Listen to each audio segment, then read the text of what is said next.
자들을 향해 선포하신 예수님의 말씀 때문에 오히려 그 말씀으로 인하여서 많은 자들이 실족하여서 예수님을 떠나는 그런 상황을 우리에게 말씀하고 있습니다.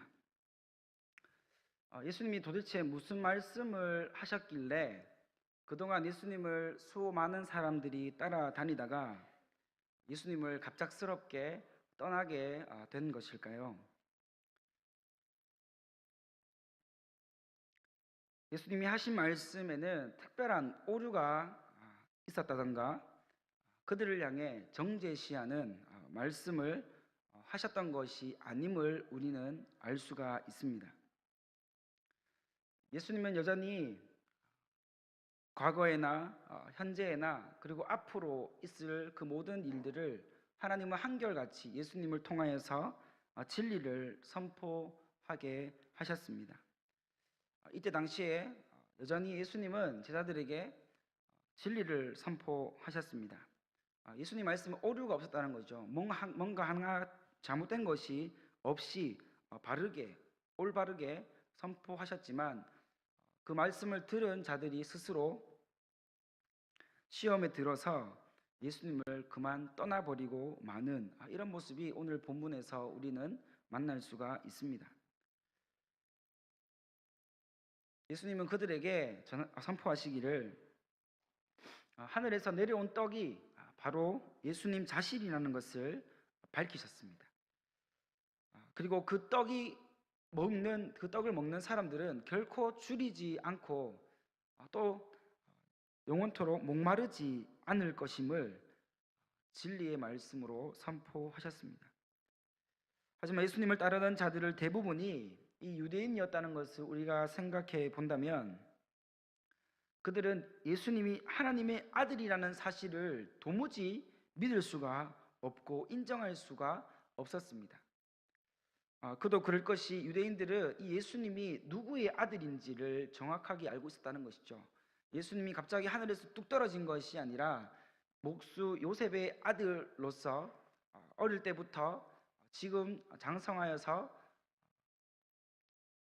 이적과 표적을 행하고 있는 그때 당시까지 모든 모습을 이 유대인들이 예수님을 아는 사람들이 그것을 이미 보고 있었기 때문에 갑작스럽게 예수님이 내가 하늘에서 내려온 떡이다, 내가 하나님의 아들이다 라고 이렇게 외치며 선포하는 이 장면들이 너무나 터무니없이 보였기 때문입니다.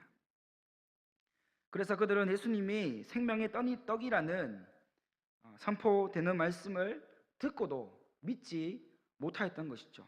도무지 믿을 수가 없었다는 것입니다.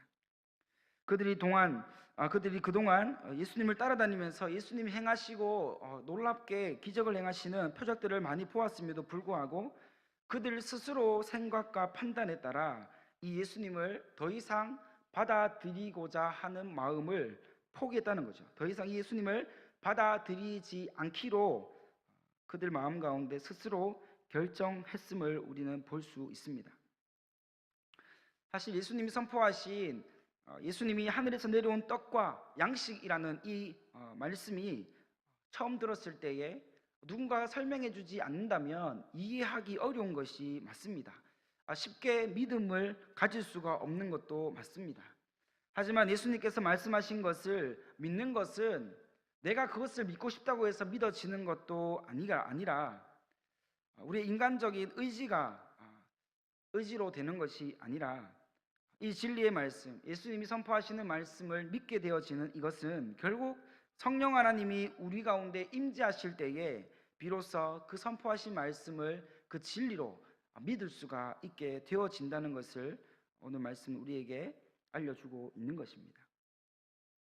즉 예수님이 우리의 생명의 떡과 양식이 되심을 우리가 믿을 수 있다는 것은 결국 예수님께서 우리의 삶 가운데 찾아오셔서 우리에게 이것을 믿게 하시고 우리에게 이러한 은혜를 알게 하시는 특별한 하나님의 섭리가 거기에 있다는 것을 오늘 말씀에서 우리는 해석할 수가 있는 것이죠. 또한 이러한 믿음을 가진 자들은 어떠한 신앙으로 나아와야 하는가 하면 예수님이 나의 생명의 떡이시고 생명의 양식이심을 내가 철저하게 믿는 사람은 결국 그 예수님께 나의 인생을 걸 수 있다는 그러한 믿음의 고백이라는 것을 또다시 또 다른 의미로 해석할 수가 있는 것이죠.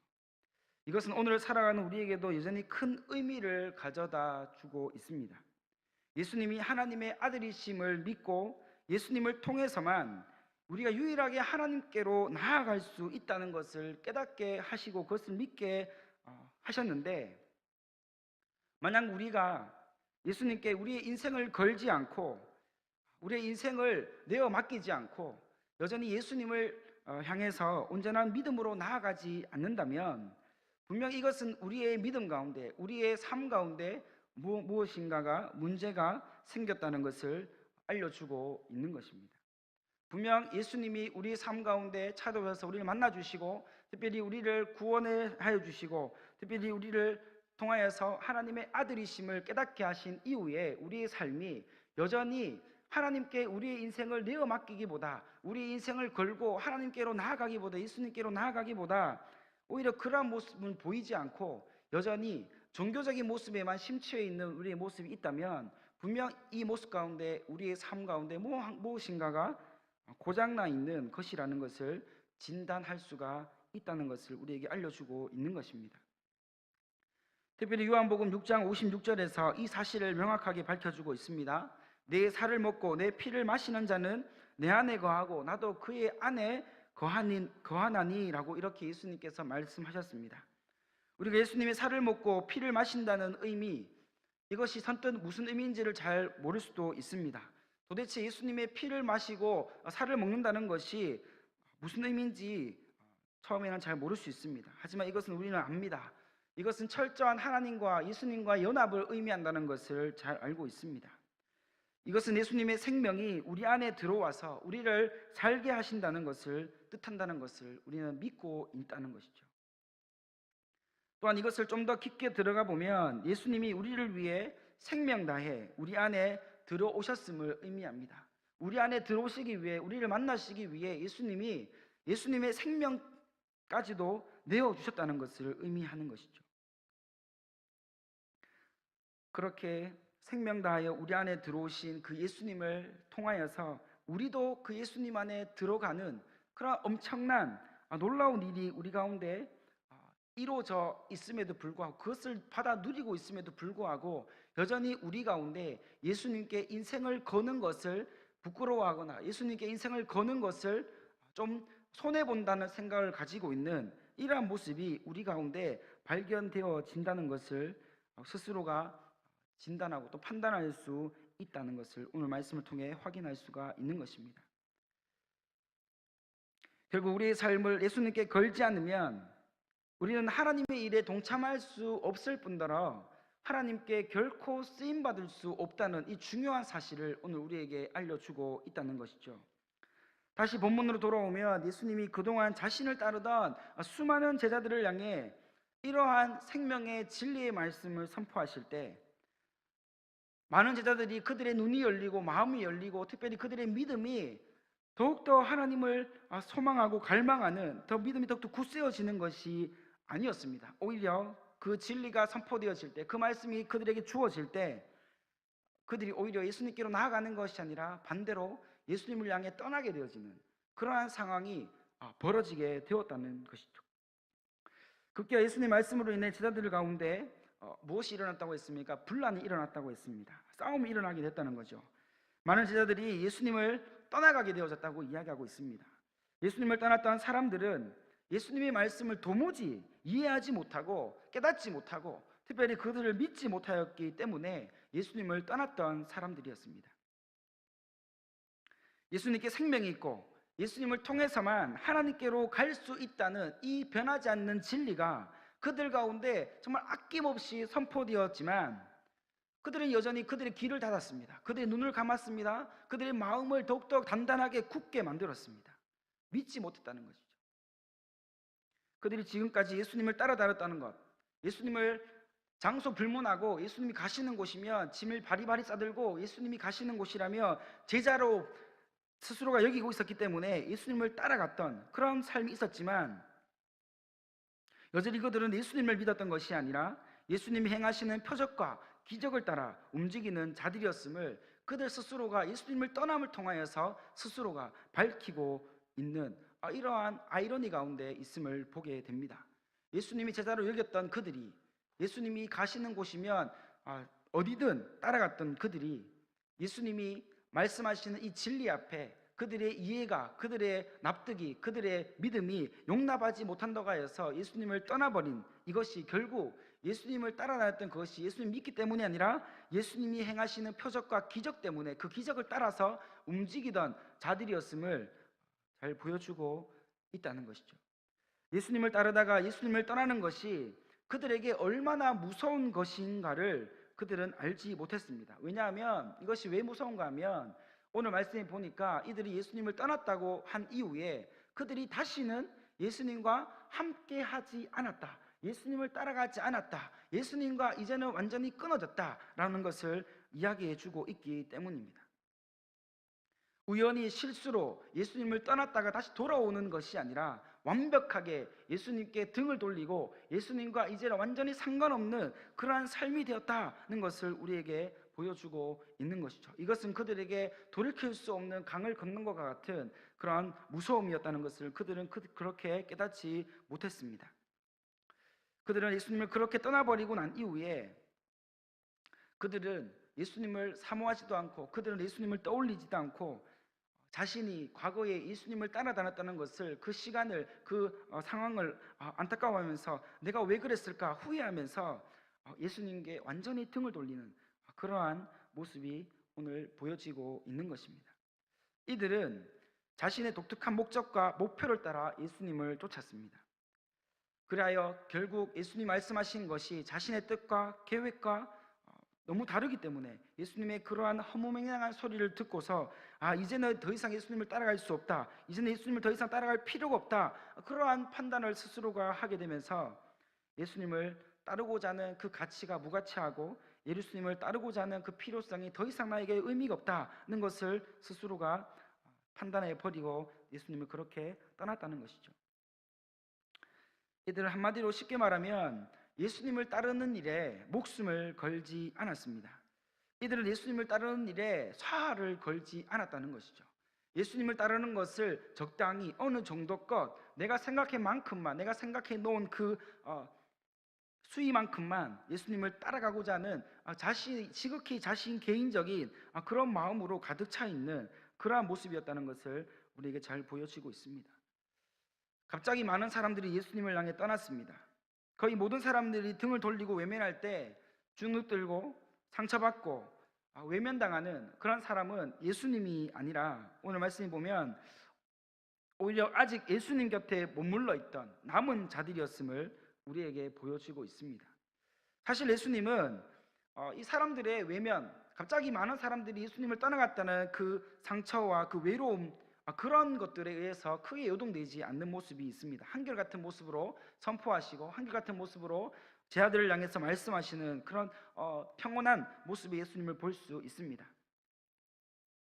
갑자기 많은 사람들이 나를 지지하다가 나를 향해서 등을 돌리고 나와 함께 했던 그 시간들을 후회한다, 저주하면서 떠나갔던 그 사람들 때문에 많은 사람들이 상처를 받고 때로 외로움을 얻고 때로는 그 상실감 때문에 스스로의 목숨을 끊는 그런 오늘날의 우리 주변의 사람들이 있지만 예수님은 그러한 자들과 달랐다는 것이죠.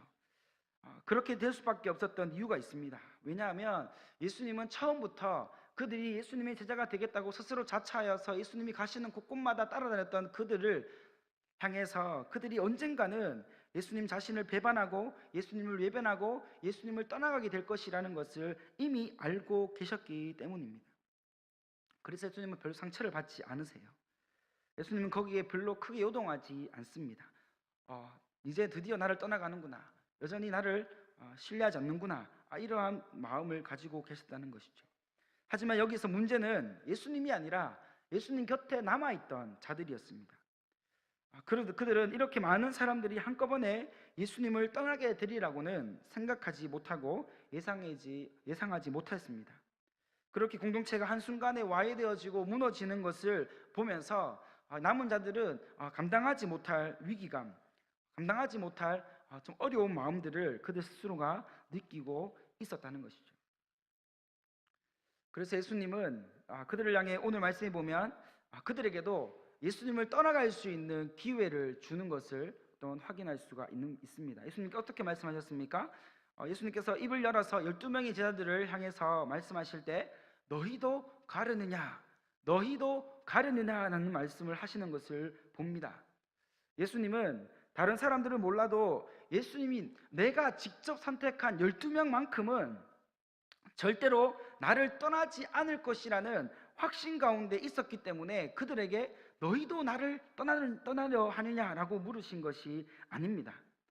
예수님은 그들조차도 예수님을 배반하고 떠나게 될 것이라는 것을 이미 알고 계셨기 때문에, 이미 염두에 두셨기 때문에 그들에게도 동일한 질문을 하신 것이죠. 비록 제자들이 삶의 모든 것을 버리고 예수님을 따르는 제자로 부르심을 받았지만 여전히 그들도 아직까지 이 예수님이 누구이신지를 정확하게 잘 모르는 자들이 있다는 것을 예수님은 우리에게 가르쳐주고 있는 것입니다. 오늘 우리에게 보여지고 있는 예수님이 우리에게도 묻습니다. 너희도 가려느냐? 너희도 가려느냐? 이렇게 질문하시는 모습, 이것은 오늘날 살아가고 있는 우리에게 굉장한 신앙적 의미를 부여한다는 것을 깨닫기를 간절히 소망합니다.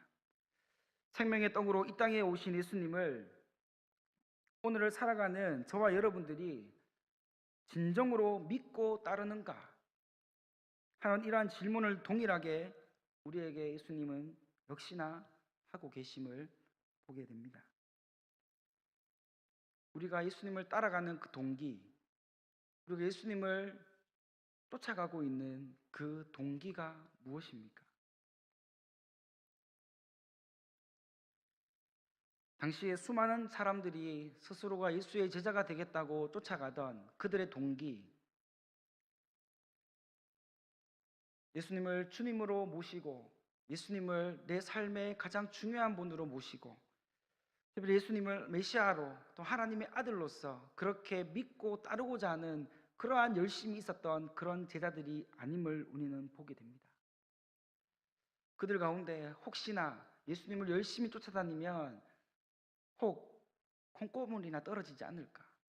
예수님을 열심히 믿고 따라가면 내가 명색의 제자로서 부르심을 받았다고 스스로가 자처하고 있는 그때에 혹 하나님이 나에게 복을 내려주시지 않을까 하는 이런 기대감을 가지고 예수님께 나오고 있는 것은 아닌가를 돌아보아야 한다는 것이죠. 지금 예수님은 사람들에게 거절당하고 외면당하고 또 버림을 당하실까봐 두려워하는 것이 아닙니다. 예수님의 걱정, 예수님의 근심, 예수님의 두려움은요, 예수님의 제자로서 이제 살겠다고 다짐하였던 하나님 백성들이 혹 세상의 유혹에 넘어져서 미혹되어져서 생명의 떡으로 오신 그 예수님, 그 주님을 온전히 믿고 따르지 못할까봐,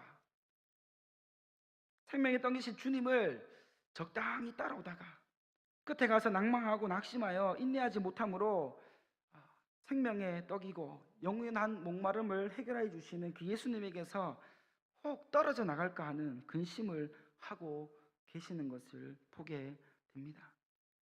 우리의 두려움과 너무나 차이가 나지 않습니까? 우리는 이 땅에서 먹을 것이 없을까 봐, 입을 것이 없을까 봐, 마실 것이 없을까 봐 우리는 고민하고 염려하는데 예수님은 그러한 것을 염려하지 않으시는 것. 사람들이 거절당하는 거 예수님은 얼마든지 당할 수 있습니다. 외면당하는 거 당할 수 있어요. 버림당하는 거 예수님 일입니다.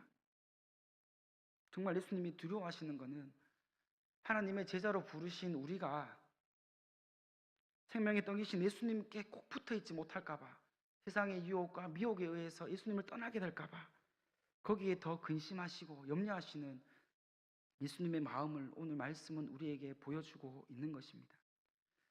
예수님의 이러한 질문 앞에 베드로가 모든 제자들을 대표하여 대답합니다. 주여, 영생의 말씀이 주께 있사오니 우리가 어디로 가리이까? 우리가 누구에게로 가오리이까?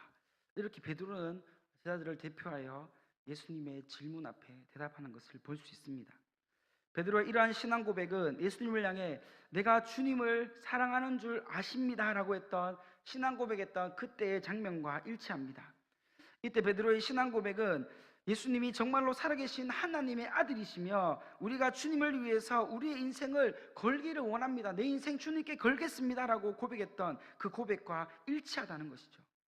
이 고백을 예수님께서 듣기를 원하셨습니다. 그리고 베드로는 참 생명이신 주님을 놔두고 우리가 어디로 가며 누구에게로 가겠습니까? 우리가 있어야 할 곳은 다른 곳이 아니라 다른 어떤 사람에게 있는 것이 아니라 바로 여기이며 우리가 해야 할 일도 주님의 일인 것을 고백하고 있는 것을 보게 됩니다. 그렇습니다. 베드로와 대부분의 제자들은 영원한 생명의 떡이신 예수님이 누구이신가를 잘 알지 못했습니다. 하지만 분명한 것은 이미 예수님을 떠났던 사람들보다는 좀 더 진중하게 예수님에 대해서 생각하고 예수님에 대해서 믿음을 가지고 있었던 자들임을 이것은 확실합니다. 그들은 예수님을 단순히 선생이나 당시의 랍비로 보는 것이 아니었습니다. 이 부분에서 확실한 믿음의 고백으로 삶의 주인이신 그 예수님을 온전히 똑바로 고백하고 있는 그 베드로의 고백을 우리가 보게 되지 않습니까?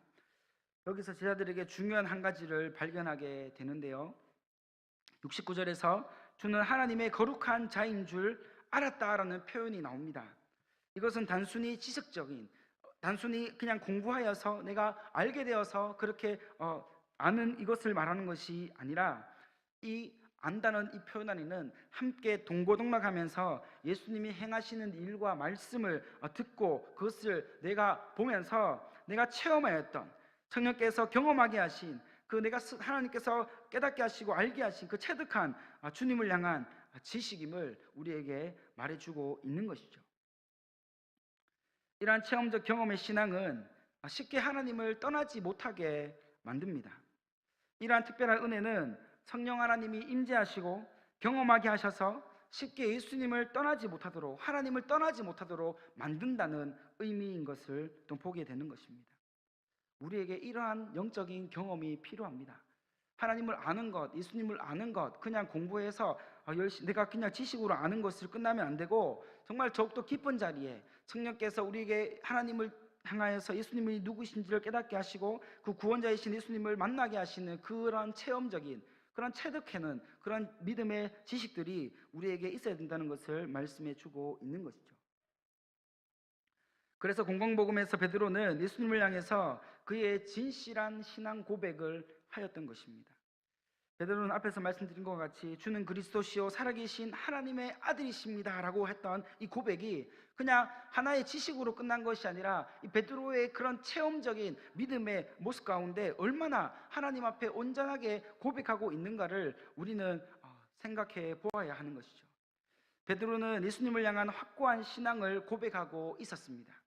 누가 뭐라 하여도 예수님이 진정한 메시아십니다. 누가 뭐라 하여도 하나님의 거룩한 아들이심을 나는 믿습니다라는 이런 확고한 믿음, 이런 믿음으로 베드로는 예수님 앞에 서 있다는 것이죠.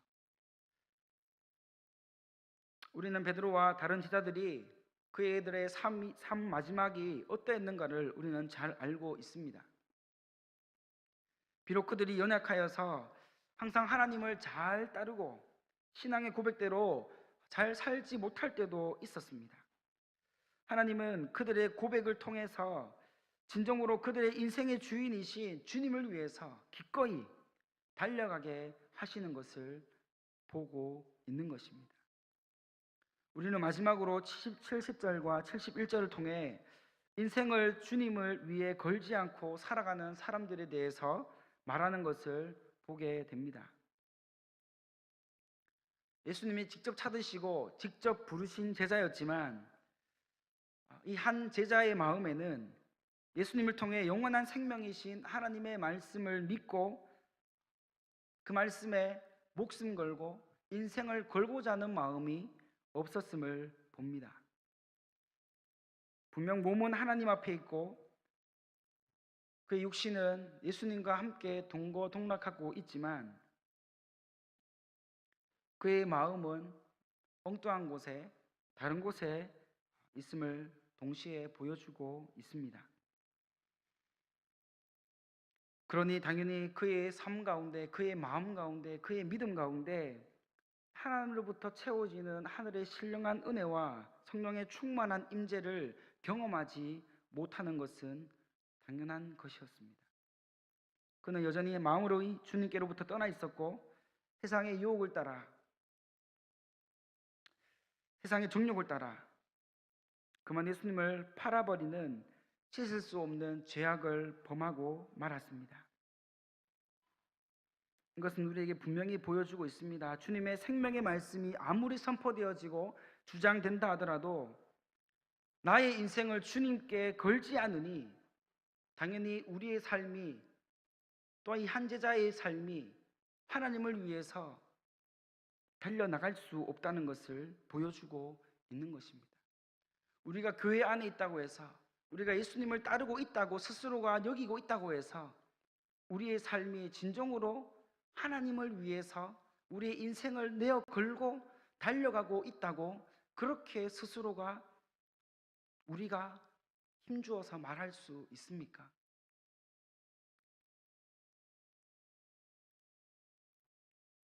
예수님은 우리에게 가룟유다의 이야기를 하시면서 우리에게 마지막으로 당부하고 있습니다. 모든 사람이 나를 떠나도 너는 나를 떠나지 말라. 너는 나를 떠나지 말라. 이렇게 말씀하고 있습니다. 또한 주님을 떠나라는 세상의 유혹이 다가와도 이 생명의 말씀이 예수님께 있음을 굳게 믿음으로 인생을 과감하게 오직 하나님께, 예수님께 내어 걸고 달려가라고 우리에게 요구하고 있는 하나님의 마음을 볼 수가 있습니다. 사랑하는 성도 여러분, 우리가 마지막 날 하나님 앞에 설 때 이 땅에서 주를 위해, 예수님을 위해 나의 인생을 걸고 달려갔음을 하나님 앞에 나아갔을 때 하나님이 우리의 삶을 알아주시고 예수님이 알아주셔서 우리의 영혼이 지극히 높은 곳에서 하나님과 영원토록 즐거워하며 기쁨으로 충만한 우리의 은혜의 삶이 되어지기를 간절히 소망합니다. 기도하겠습니다. 사랑과 은혜가 풍성하신 하나님 아버지, 감사합니다. 수많은 사람들이 예수님을 떠나며 하나님을 등을 돌리며 나아갈 때에 남아있던 제자들을 향해서 너희도 나를 떠나느냐 라고 그렇게 물어보셨던 예수님의 말씀에 베드로가 힘주어서 생명의 말씀이 여기 있고 하나님이 여기 계시니 우리가 누구에게로 가며 어디로 가겠습니까? 라고 고백했던 그 고백처럼 우리의 남은 자로서의 삶을 하나님 앞에 나아갈 때에 우리의 인생을 정말 그 아끼지 않고 하나님께 내어 걸고 힘있게 달려나가는 믿음의 삶을 살아갈 수 있도록 우리 여기 있는 모두의 삶 가운데 하나님께서 은혜를 베풀어 주시고 인도하여 주시기를 간절히 원합니다. 우리의 마음문이 열리게 하시고 특별히 하나님 앞에 우리의 믿음을 온전히 내어드려서 우리가 가룟유다와 같이 하나님께 있다면서 여전히 하나님께 향한 그 마음을 접어버리고 세상을 향해서 유혹되어진 마음으로 나의 이익과 목표를 향해 달려가는 모습이 아니라 철저하게 주님의 은혜와 성령의 충만함과 성령의 임재함을 누리며 하나님께서 베풀어 주시는 그 모든 은혜를 이 땅 가운데서 주님을 위해서 기꺼이 살아갈 수 있는 믿음의 삶을 우리가 살아갈 수 있도록 은혜를 부으시고 인도하여 주시기를 원합니다. 하나님의 은혜가, 하나님의 그 향한 그 소망함들이 우리 모두의 삶 가운데 그대로 나타나고 그대로 선포되어지고 그대로 여겨지고 믿어지기를 간절히 소망하며 이 모든 말씀 예수님의 이름으로 기도합니다. 아멘. 찬송가 307